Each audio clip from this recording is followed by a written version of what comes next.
Hey, hey. I just love this. This is so fun. Hey. Well, kidding. How many of these have you won? Every year?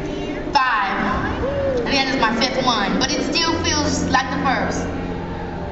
You know what, Keke? I think I did one of your very first interviews. Yes, you did. For Killing the Bee, you did. Yeah, sure. Might even been maybe before Killing the Bee, to be quite honest. It was. I don't even remember what it was for, but you've grown up to be such a gorgeous. And you look the same. That's the Thank you whole so idea. much. Thank you for that.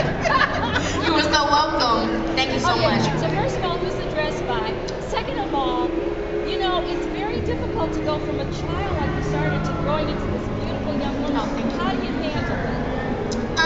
Well, there's dresses by the Naacp sisters, who are the 2 twin sisters. They like make dresses out of their homes, and they're really. I mean, I thought the dress was beautiful. They use a lot of color in all their designs, and so I just thought it's simple, but the color is like pow, and luckily it worked out.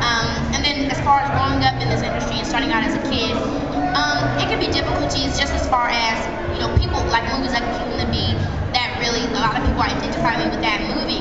And now that I'm an adult, sometimes it's hard for people to realize that I'm not a little kid anymore.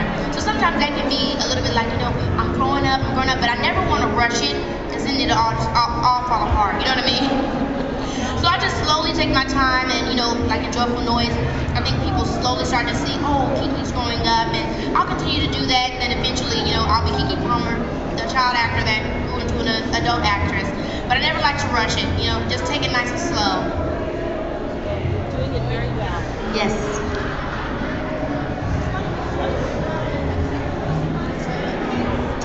That was my first on-screen makeout.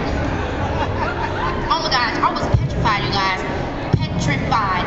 It was just like, you know what I mean? Not to sound like a big old baby, like that was my first kiss in life, but it was just, I mean, his shirt was off, he threw me on a table, and I know that I'm an actress, but sometimes when it gets to intense things like that, it's hard for me to take myself out of my mind. So even though I knew that I didn't like him, I couldn't pretend. It was like the first few takes I couldn't pretend that I did. And I was like, Keke, you gotta get out your head, girl. I know in real life this is your friend, but you gotta pretend you're in love with him. So I just, you know, turned it all around and no, he was not hard on the eyes. Hey, Jeremy. Talk to me about where you were when you found out about Whitney and how it's impacted you.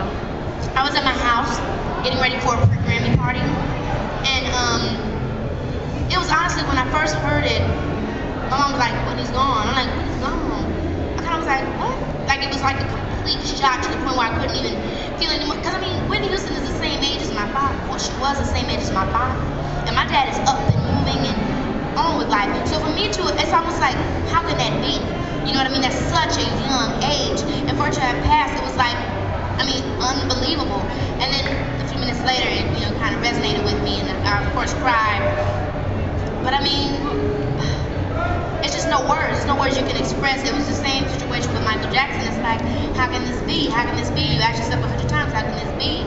But it's one of those situations where you have to accept it and, you know, honor her and everything that she did and how she encouraged and inspired people all around the world. But it's a tragedy.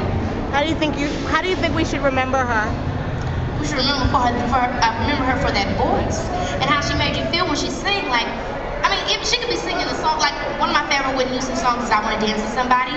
And even though that song is very fun and I want to dance with somebody, I feel like I'm going through so many different emotions when I'm hearing it. I feel like I want to live life. I want to live free. I want to enjoy my youth. I want to go places. I want to meet people. I want to be free. Even though that's not what she's saying, just the way that the conviction that she had in what she was singing.